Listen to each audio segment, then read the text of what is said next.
स्वभावचिन्मयानन्दं कृपापूर्णं जगत्पतिं हरिषड्वर्गजेतारं नित्यानन्दगुरुं भजे.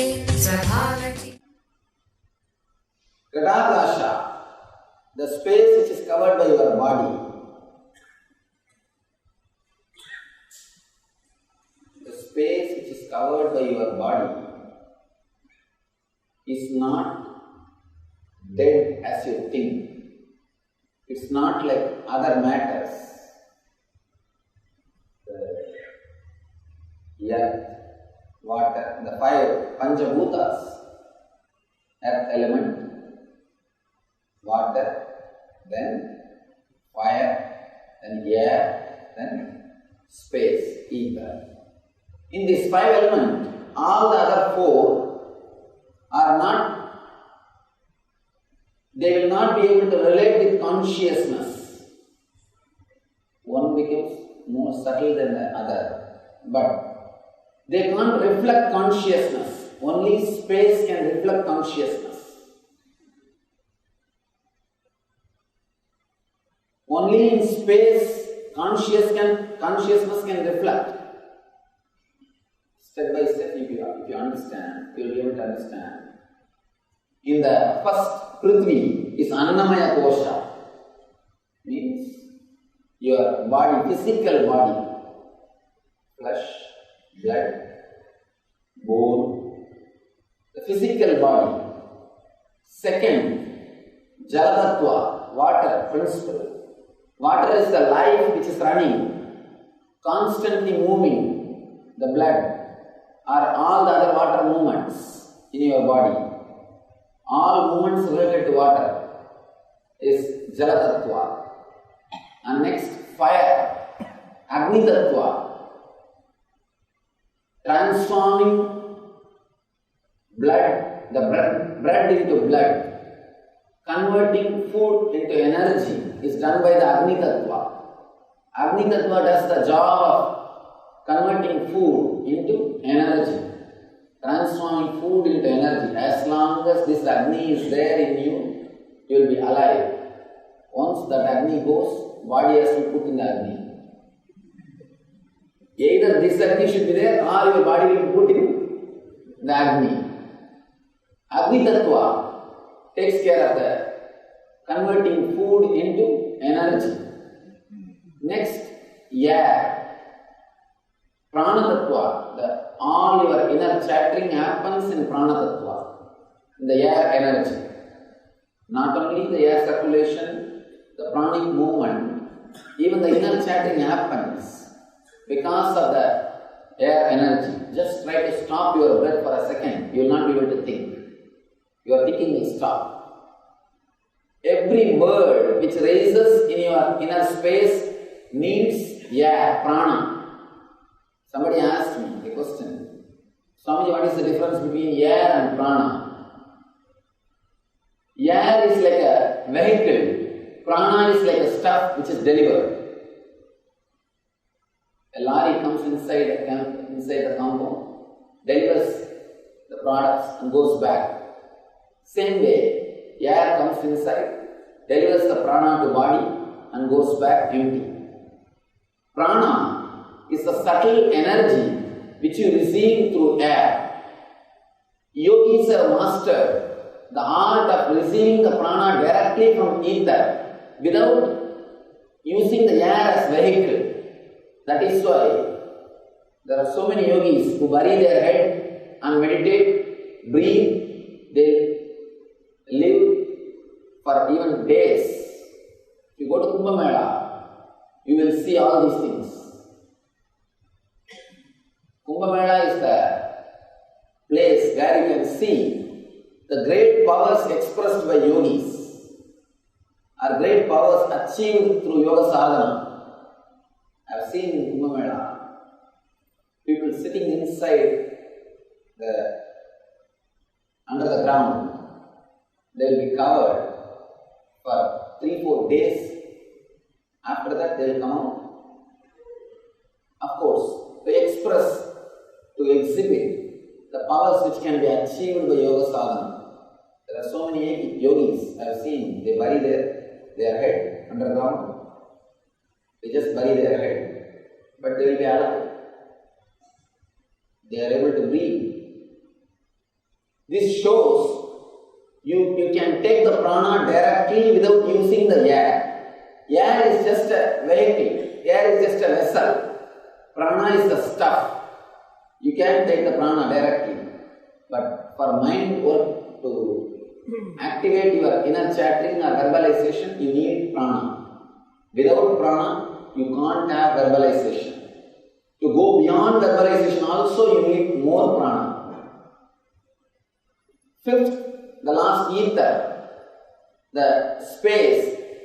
Ether or the space is the space where visualization happens.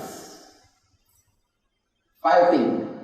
Annamaya. Annamaya is the physical body, which is bone, and the physical structure, Prithvi, matter. Second, Jala, water. That's the life which is circulating in you, in the form of blood and purification. All the activities related to water. Third, Agni. Agni Tattva only converts food into energy, bread into blood. The fourth, Vayu. Vayu is the energy which is necessary for inner chattering. The verbalization in you happens because of Vayu. Fifth, space. The visualization, understanding, intelligence, buddhi happens in space. Space also is not Atman. It's not yourself, but yourself can reflect on the space. Yourself can reflect on the space. Now, the space stays inside your body. It becomes alive because it reflects the self. It reflects the self. The one difficulty, it doesn't realize it is not limited. It starts thinking, it starts feeling, it is limited to this body. It is limited to this body. It's like a reflection in the water, the reflection of the sun in the water pot. There are 10 water pots. In one water pot there is a reflection of a sun. That reflection starts thinking. It is inside the pot. It is covered by the pot. The reflection starts thinking. The pot is its boundary. Same way, the Atman's reflection, yourself, the reflection of yourself which is inside this space starts thinking. You are bound by this boundary. You are bound by this border. You are bound by this skin. If you are bound, if you feel you are bound by the skin, you will feel constantly the suffocation. Constant suffocation will happen in you. Because of constant feeling of suffocation only, you are constantly feeling the irritation. Be very clear. When you were studying the young age, you thought you will be settled, relaxed, happy after you get your job.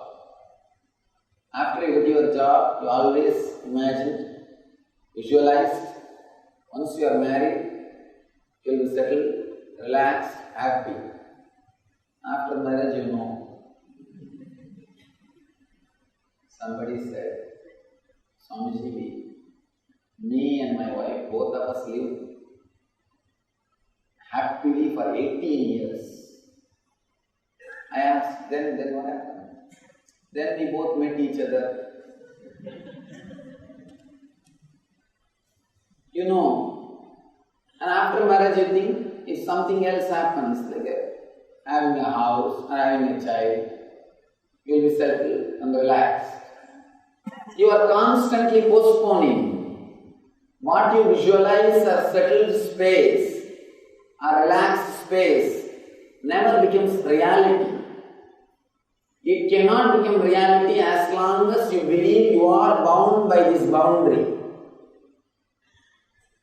You feeling that you are bound by this boundary will not let you relax. You are by your nature Purna, means the fulfillment, the whole. You can't relax till you experience that Purna, till you experience that Purnatva, till you experience that wholeness. Unless you experience that wholeness, you will not be able to relax. Fortunately, God has designed your system such a way you will not feel complete till you become enlightened. That's good.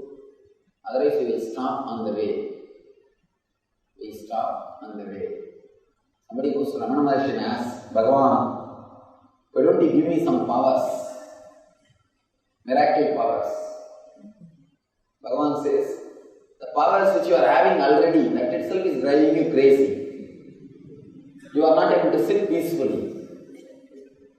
You are not able to sit happily. You are not able to handle it. If you can handle all the powers which you are having already, means you can have, you have many powers, small powers. You can employ 2 workers. You can remove 2 persons from job. There are all these powers available to you. You are not able to handle these powers itself peacefully. If you can handle these powers in a responsible way, peaceful way, you will not have thoughts about them. See, this is the scale. You are healthy means you will not remember the body. When the shoe fits, leg is forgotten. When the belt fits, belly is forgotten. When the chain fits, neck is forgotten. Forgetting is the scale that you are comfortable with it. You will not remember it. Now you have small powers.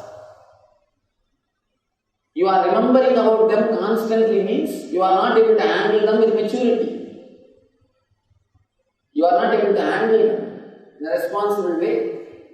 That is why constantly you have to think about it. You are reminded about it. Bhagavan says, already the power with which you are living, you are suffering. Why do you want more power? Means more suffering. Instead of asking for Shakti, ask for Buddhi. Instead of asking for Shakti, ask for Buddhi. Beautifully Bhagavan explains, Shakti without Buddhi will become destruction for your own self. Kundi asks, O Lord, let all the sufferings come to me. Krishna says, do you know what you are asking? It will happen. Why are you asking this? Kundi says,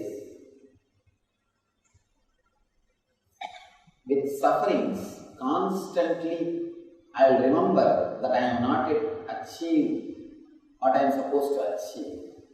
I will be reminded about my goal. I will be reminded constantly that I have something to do. I have to do my journey. My journey is not over. Constantly, I will be aware that I need to travel, I need to remember, I need to grow. I need the fulfillment. Without suffering, I may forget. I may stop my journey. I may not have enough inspiration to do my journey, to continue my journey. Give me the suffering so that it will remind me to remember you. It will help me to move in my journey. Of course, that is one of the ways. I don't think all of us need to ask the same boon. There are so many ways to grow. There are so many methods to expand. But Kundi can go to that extreme for the sake of enlightenment, for the sake of traveling on the spiritual path. She goes to the extreme We don't have to go to that extreme, but at least we should be aware. All suffering is ambassador from your own self. Your self is again and again calling you and telling you, you are not yet complete. You have not yet realized the truth. Travel. Don't stop. Work towards yourself. It's call from higher self. All your suffering is call from the higher self to come back, to return, to elevate yourself. That's a beautiful story in Mundaka Upanishad. There are two birds, one sitting silently in a higher level branch, the other one just running here and there, going and eating sweet fruit or bitter fruit, having sometimes joy, sometimes suffering, moving here, there, this side and that side. Whenever he eats bitter fruit, feels the suffering, he turns towards the bird which is sitting silently and thinks, see how serene and happy he is. Why not me also live like that? Be very clear. The small bird never remembers the big bird, the silent bird, when he eats sweet fruits. He never remembers, but only when he eats the bitter fruits, he just looks at the bird and feels jealous. Why not live like that bird? Slowly, after eating bitter fruits many times, after having enough intelligence, after being taught by life, this bird starts moving towards the big bird, silently sitting, serene. The more the small bird comes closer to the big bird, it starts realizing this bird is also having the same aura, same energy of that silent bird. When the small bird comes too close to the big bird, it realizes this bird is very part of the silent bird. The more it came close, it suddenly realized there are no two birds. The small bird is only a reflection. It was only a reflection.